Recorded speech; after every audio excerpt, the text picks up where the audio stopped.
On Thursday, Madison Square Garden company boss James Dolan announced that the Radio City Rockettes had agreed to perform at the Trump inauguration. And a bunch of the Rockettes sort of went off their rockers. One Rockette wrote, quote, "I usually don't use social media to make a political stand, but I feel overwhelmed with emotion. Finding out that it has been decided for us that Rockettes will be performing at the presidential inauguration makes me feel embarrassed and disappointed. The women I work with are intelligent, are full of love, and the decision of performing for a man that stands for everything we're against is appalling. I am speaking for just myself, but please know, after we found out this news, we have been performing with tears in our eyes and heavy hearts," which makes the show really crappy. "We will not be forced. Hashtag not my president." George Takei, who's an ardent Trump opponent, and Sulu, of course, from the old Star Trek, he tweeted in their support. And here's what he tweeted. "The members of the Rockettes in the Mormon Tabernacle are like all of us, forced to go along with something horrible they didn't choose." I mean, like half the country did actually choose Trump, and actually pretty much everybody chose to live here, and it's a peaceful transition of power that happens every 4 years, but, you know. Meanwhile, Anthony Bourdain has announced he won't eat at any restaurant hosted at Trump Tower. Fashion icon André Leontali has said he won't dress Melania Trump anymore. Artists whose products hang in Ivanka Trump's apartment have asked her to remove their art. They have not asked for her to give back the money. Suddenly, it seems, the left has discovered freedom of association. After years of telling religious people they had a moral and legal obligation to throw out their religion and service same-sex weddings and provide contraception and fund abortion, now the left realizes the ability to pick and choose those to whom you give your services is actually kind of important. But don't expect it to last. Of course, artists should be able to turn down clients. So should religious bakers. But you won't see the left acknowledge that. The only freedom to turn down clients is the freedom for leftists to turn down conservative and religious clients, not the other way around. I'm Ben Shapiro. This is The Ben Shapiro Show.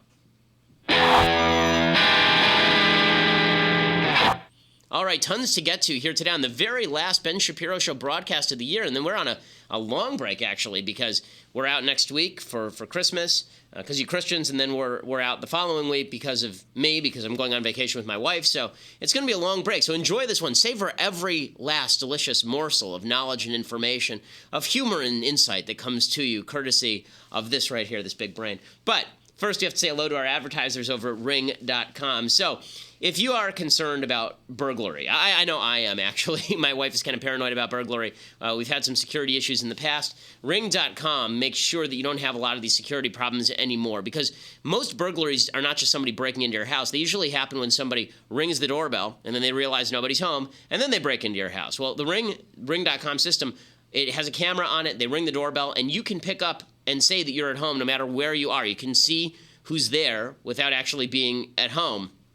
Fantastic system. One of our advertisers, on whom I actually spend my own money for additional product, they have this Ring of security kit they're selling now. It's a Ring video doorbell for the front door, a Ring stick-up cam, a wireless weatherproof HD camera, and that keeps an eye on other parts of your property. And you can install these things in minutes. They are very easy to install. I've done it myself. And again, we use it all the time. It's great because I have kids at home and a nanny, and I want to know what's going on when somebody rings the doorbell, and that's what Ring.com does for me. Ring.com/Ben, and you get $150 off that Ring of security kit. Terrific product, and make sure that you go to Ring.com/Ben. Use the /Ben so they know that we sent you, as well as you getting the discount. Okay, so the big news today is that Barack Obama ain't like them Jews.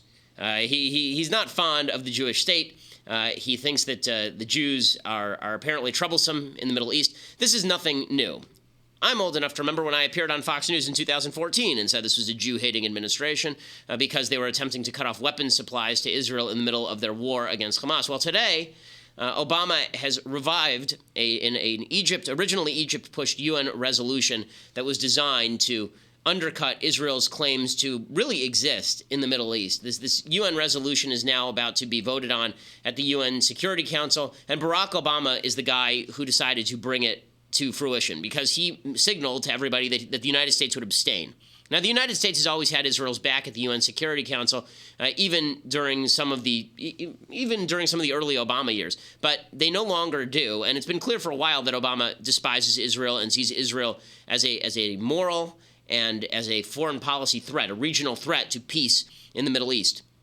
He's constantly been putting pressure on Israel. So this UN resolution draft, and I want to go through it because I think that it's important to actually know what people are talking about. This draft that's being circulated, Obama has basically said they're going to abstain, and it's very clear that they are interested in slapping Israel as they leave. That's the goal here, is to slap Israel as hard as they can before they leave, because Trump, by all indicators, is going to be very pro-Israel coming in. His ambassador to Israel is great. Yesterday, he pressured Israel to act. He pressured Egypt, apparently behind the scenes, to withdraw the resolution. And then Obama apparently went behind the scenes, according to Israel, and pressured Venezuela and Senegal and New Zealand to re-sponsor the resolution in the Security Council, which demonstrates how disgusting they are. So here is what this draft resolution says. This is the draft that was going around yesterday. The Security Council reaffirms that the establishment by Israel of settlements in the Palestinian territory occupied since 1967, including East Jerusalem, has no legal validity and constitutes a flagrant violation under international law and a major obstacle to the achievement of the two-state solution and a just, lasting, and comprehensive peace.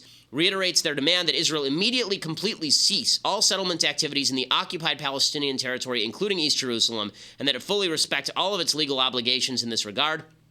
Underlines it will not recognize any changes to the June 4th, 1967 lines, including with regard to Jerusalem, other than those agreed by the parties through negotiation. So, in other words, what they are saying here, I mean, this is really quite disgusting. What they're saying here is that Israel has no claim in East Jerusalem. That's what they're saying. Okay, East Jerusalem is the capital of Israel. East and West Jerusalem is one unified city, the holiest spot in Judaism, which predates Islam by a solid 1,500 years. The only reason that Muslims care about Jerusalem is because the Jews did first. The only reason Christians care about Jerusalem is because the Jews did first. The Jews were there first. It is the center of Jewish life. It is the center of Jewish thought. It is the center of Zionism. It has long been the dream. For 3,000 years, it's been the dream to have a Jewish capital in Jerusalem. That dream was fulfilled in 1967 after Arabs attacked Israel and Israel responded. All of this resolution is false. So, for example, they say that these are settlements in Palestinian territory occupied since 1967. There was no such thing as Palestinian territory in 1967. You know why? Because Jordan was in charge of Jerusalem. Egypt was in charge of the Gaza Strip. Okay, there was no Palestinian government. There was no Palestinian people. All of this was a fiction that was created in the aftermath of 1948. The Palestine Liberation Organization was created to destroy Israel between 48 and 67. Not to liberate East Jerusalem, but to liberate Tel Aviv, right? To destroy Tel Aviv. That's why they were calling for the liberation of Israel before Israel had any control over East Jerusalem whatsoever. These are not Israeli settlements in Palestinian territories. This is Israeli building in territories that are disputed. And those disputed territories, by the way, Jordan doesn't claim ownership of those territories. Israel took those territories, annexed them. Jordan renounced all claim to those territories in 1988. And the Palestinians had no claim to those territories before 1967. So the language here doesn't even make any sense. Plus, it is always a great irony of history that the Arabs over and over and over rejected Israeli peace deals, rejected UN partition plans, and then claimed that those lines should be the final partition plan lines, even after they rejected them, launch war against Israel and lose. That's not the way international relations works. Beyond that, the idea that Jews building an extra bathroom in East Jerusalem is a threat to peace ignores the fact that the goal of the Palestinian government, which is a unity government between the terrorist group Hamas, the terrorist group Islamic Jihad, and the terrorist group the Palestinian Authority, that tripartite unity terrorist government, their goal forever has been the outright genocide of Jews in the state of Israel. It's amazing to me that everybody always talks about how nasty the Jews are to the Israeli Arabs. By the way, polls show Israeli Arabs don't want to leave. There's a reason they're not moving to Palestinian territories. But what's amazing is the focus on how Jews treat Arabs in Israel. How many Jews live in the Palestinian territories, like the ones that the Palestinians actually administer and control? Zero. Right? The fact is that the Palestinians would murder Jews who lived there. In fact, after the Jews pulled out of the Gaza Strip and they left all their nice greenhouses and their nice homes, the Palestinians immediately came in and burned them. So what actually the UN is calling for here is to make all of these areas where Jews live, and we're talking about hundreds of thousands of Jews, making them Judenrein, ethnically cleansing the Jews there, pushing them out, killing them if they stay. That's what the UN is talking about here. And Barack Obama is going right along with this because Barack Obama sees Israel as the great threat. He has for his entire presidency. Here's a brief history of Barack Obama on Israel and his administration. And I would remind everybody that some of the commentators that the left likes to quote, people like Jeffrey Goldberg at The Atlantic. Jeffrey Goldberg at The Atlantic was openly acknowledged inside the Obama White House as a shill for President Obama. In 2008, Jeffrey Goldberg actually wrote, before Obama was elected, that any Jew who had concerns about Obama being anti-Jewish and anti-Israel was a racist. Right? That guy is a respected voice on the international left. and in America as well. By the way, a quick side note here, Chuck Schumer has come out and he's condemned this resolution. He says that Obama should veto it. This is the same game that Chuck Schumer always plays. Chuck Schumer is both Jewish and has a lot of Jewish constituents in New York. He's afraid of ticking them off, but he's playing good cop to Obama's bad cop. He's not going to do anything. And what's he going to do? He's not going to join any resolution to remove funding from the UN Human Rights Commission or from the UN Security Council. But here's a brief history. For those who don't believe that Obama has anti-Israel animus, and there are people on the left who actually believe this because they are willfully blinding themselves. BuzzFeed's Ben Smith came out today and he says, Israel is really taking an openly anti-Obama line. It's like, where the hell have you been for the last 8 years, dude? Where have you been? We'll go through the history in a second. Israel, by the way, has condemned this, and they say directly, Obama and Kerry are behind this shameful move against Israel at the UN. The U.S. administration secretly cooked up with the Palestinians an extreme anti-Israel resolution behind Israel's back, which would be a tailwind for terror and boycotts and effectively make the Western Wall occupied Palestinian territory, which is true. Remember, the Western Wall, which it's always funny. People always say that's the holiest site in Judaism. It isn't. Okay, the Temple Mount is the holiest site in Judaism. The part that the Islamic Waqf prevents Jews from standing on, that's the part that's the holiest site. The Western Wall is just the outer border of that. But in any case, the fact is that you have Senator Schumer urging this to be rejected, and he issued a strong statement saying, whatever anyone's views are on settlement, anyone who cares about the future of Israel and peace in the region knows the UN with its one-sidedness is exactly the wrong forum to bring about peace. Yeah, what's he going to do about it? But here is a brief history of Obama on Israel. February 2008, Obama rips the Likud party, even though Likud isn't in power. June 2008, Obama says that Jerusalem should be unified Jewish territory in Israel. He says that at AIPAC, and then within 24 hours reverses himself and says that it shouldn't remain undivided. March 2009, now Obama's president. The Obama administration rejoins the anti-Semitic, anti-Jew UN Human Rights Council, while, by the way, fully acknowledging its anti-Semitism. They say, sure, the UN Human Rights Council is anti-Semitic, but you know, no biggie. May 2009, Obama tells Netanyahu, Prime Minister Netanyahu, settlements have to be stopped in order for us to move forward with a peace deal. Netanyahu immediately announces a freeze on settlements. Obama rips Israel anyway. June 2009, Obama goes to Cairo, says that Israel was only founded because of the Holocaust, and then says that Palestinian treatment at the hands of Jews is sort of like the Holocaust. July 2009, Obama threatens openly to put daylight between the United States and Israel. September 2009, Obama says America does not accept the legitimacy of continued Israeli settlements, as though the United States really has a role to play here. March 2010, VP Joe Biden visits Israel, rips Netanyahu again, not just for settlements, but for what we call natural growth in the settlements, which means that you want to build an extra bedroom because you had an additional kid. Vice President Joe Biden didn't want Israel to be able to do that.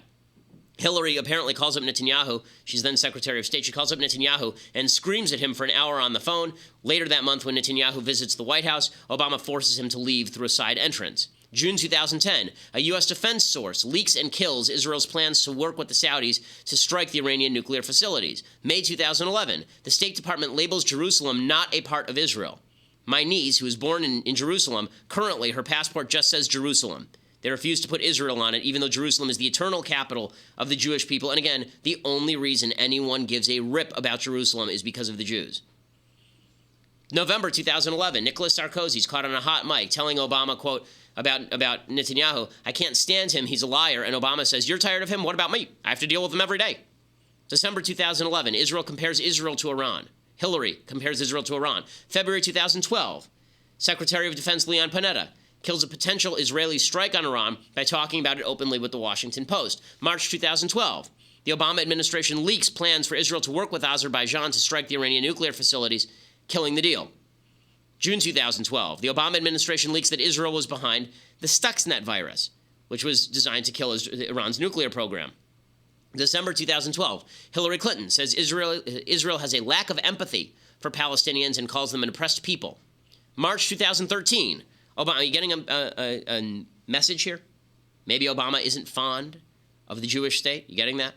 March 2013, Obama forces Benjamin Netanyahu to call the Islamist Turkish dictator Tayyip Recep Erdogan to apologize for stopping a terrorist flotilla from entering the Gaza Strip and helping out Hamas. June 2013, the Obama administration leaked specific information regarding Israeli Arrow 3 anti-ballistic missile sites. That information had been classified. Obama had to apologize and blame it on low-level staffers. June 2014, three Jewish teens are kidnapped, including an American, and they are murdered by Hamas. The Obama administration calls on Israel for restraint and says it will continue to fund the Palestinian terrorist unity government, including Hamas. August 2014, Obama personally steps in and attempts to block shipments from the Pentagon of weapons to Israel.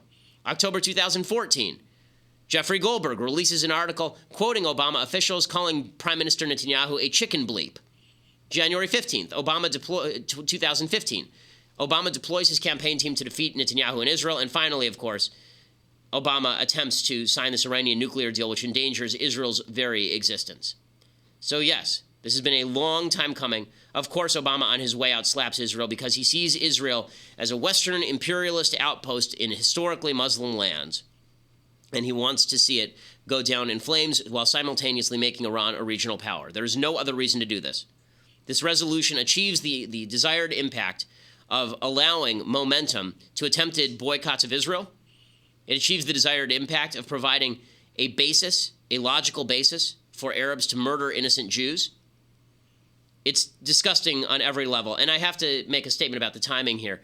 The good news, I have to say, God has a sense of humor. So Obama, of course, sponsors this thing and pushes this thing right on the verge of Hanukkah. Okay, Hanukkah, for those who don't know the story of Hanukkah, the story of Hanukkah is about Antiochus, who is a Greek king, and he had installed as the head of the temple one of his emissaries who proceeded to basically strip all of the vestments from the temple and ship them out, who proceeded to tax the Jews pretty harshly and also ban all religious practice. The Jews led a rebellion against Antiochus in order to take back the temple and in order to restore Judaism to Jerusalem. Right. The day before we celebrate, we have modern-day Antiochuses in the UN attempting to strip Jewish sovereignty from Jerusalem, strip it of its religious character, pretend that it has nothing to do with Judaism. And guess what? This time the Maccabees are in charge, folks.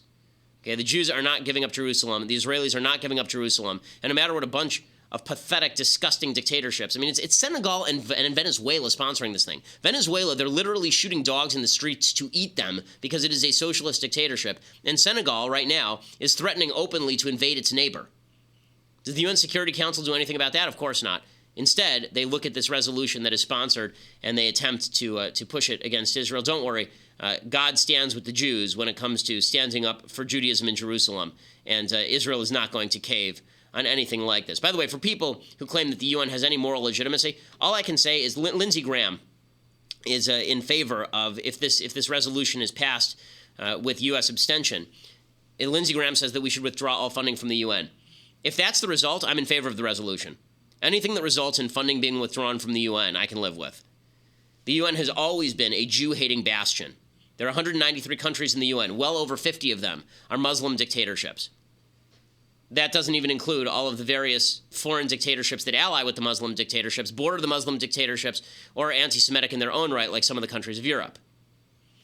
The UN Human Rights Council, of the first 103 resolutions of the UN Human Rights Council, 56 of them were dedicated to ripping Israel. There are more resolutions in the UN against Israel than against North Korea and Syria combined in 2016. The fact that anybody takes the UN seriously demonstrates what a joke this is. The same leftists who are complaining about Trump threatening NATO, which I agree is a bad thing, are completely silent about the United Nations, which threatens sovereignty of individual countries and interferes in peace deals in order to boost the worst people on planet Earth. Barack Obama, his administration, is an anti-Semitic administration. You cannot stand in favor of Arab terror against Israelis. And you can't be silent when American Jews get killed in Israel. And for me not to assume that there's an animus there. Of course there's an animus there. This policy is anti-Semitic. This policy is anti-Israel. It is dedicated to the destruction of the Jewish state. Because the same logic that says that this is historically, that Jerusalem is historically not Jewish, let me tell you something. If East Jerusalem, it doesn't belong to the Jews, neither does Tel Aviv. It's like saying Washington, D.C. doesn't belong to the Americans. It makes it very difficult to make the case that Podunk, Iowa does if Washington, D.C. doesn't. So that's what's going on over all this. By the way, and I should mention that it is amazing where the UN decides to put its focus. there's slaughter occurring in Syria on the level of hundreds of thousands of people. No UN resolutions on that because Russia will veto anything that comes up. Russia is more strongly allied with Syria than the United States under Barack Obama is allied with Israel, which should tell you something. I mean, the atrocities that are currently occurring are unbelievable. I mean, and the fact that Barack Obama is providing fodder to the worst people on earth, it shouldn't come as a shock, but it is morally shocking. And here's just an example. There's a video that came out yesterday. We'll play it in a second. I want to wait to play this for just a second, but I'm going to show you in a second a video showing a fanatic Muslim lecturing his kids about the virtue of jihad, and apparently this is coming from Syria. So these are the people who the West is at war with, but Obama prefers to ignore that. We'll play that video in just a second. But first, we have to say hello to a new advertiser. There's this podcast you should take a listen to. I love listening to other podcasts, not just my own. I actually don't listen to my own frequently, but I love listening to podcasts. One of the podcasts that you should definitely take a listen to is they've started creating these entertainment podcasts. And there's one called Terms. And it's really kind of fun. It's a fictional podcast. You can get it at iTunes, Stitcher, Wondery.com, wherever you listen to podcasts. And they have new episodes every Monday. It's a political thriller, basically. It's really well produced. It's really fun to listen to. The plot is essentially that America has voted in one of its most controversial presidents, and the outgoing president attempts to hold on to power. So you can sort of see where this is going, but you really can't because it's unpredictable and it's really good.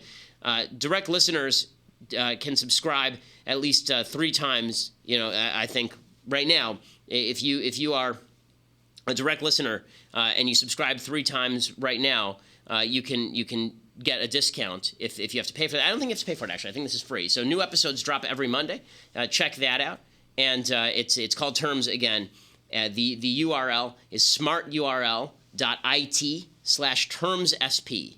So it's a little bit complicated, so we'll say it one more time. smarturl.it/termsp. Okay, so it's Terms Podcast. That's what it is, Terms P. So go check it out. Subscribe. Comes out every Monday, and it's a really good podcast, really entertaining. Okay, so I want to play you this video to leave you with a sense of just how morally perverse the American left is, the international left is. Here's a video of a fanatic Muslim informing his children about what to do when they are confronted with Westerners. What are you going to do? To commit suicide. These are 2 little girls, if you can't see this, you're just listening. 2 very small girls wearing full burqa, basically. Damascus, but you're only 9 years old. Did all of them flee in the green buses? You're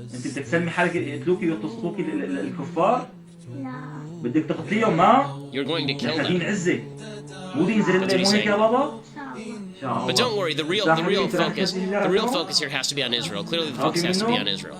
Not on Iran, not on ISIS, not on jihadism, not on the terror that exists. Hamas, by the way, Hamas, Hezbollah, Israel's enemies are the West's enemies. Israel is part of the West. This is what Obama's been spending 8 years doing, trying to divide Israel off from the West so they don't have to acknowledge that Israel fights the same enemies, because that would destroy Obama's belief that Israel is the great victimizer in the region. It's true. It's a demonstration of just how disgusting Obama is, how disgusting this administration is. I cannot wait for them to leave. And good for Donald Trump. Good on Donald Trump. Donald Trump yesterday came out and openly called for Obama to veto this thing. I'm hoping that Trump comes out today and threatens to withdraw UN funding if Obama doesn't veto this thing. But so far, all indicators are that Trump is going to be very pro-Israel. And good for him on that. Good for him, because he was sort of a little bit of a Rorschach test during the election cycle. And he is exceeding my expectations wildly on this. And so I celebrate him for doing that. Good for Donald Trump. Okay, so that's as far as we can go with the live broadcast. But if you want to view the rest of the podcast, we have a lot more coming up, including the mailbag. Go to dailywire.com. Do that. $8 a month will buy you a subscription to dailywire.com. You can also get an annual subscription. That annual subscription will allow you to get a copy of my book, True Allegiance, signed just for you. You can frame it, put it on your bookshelf, treasure it forever, hand it on to your children and your grandchildren. They can keep it in the family. In 1,000 years, it'll be valuable. But you can get it right now at dailywire.com if you subscribe. Plus, we have a lot of great new services coming out next year. They're going to launch next year, and we can't wait for you to join us there at dailywire.com. We are the largest conservative podcast in the United States.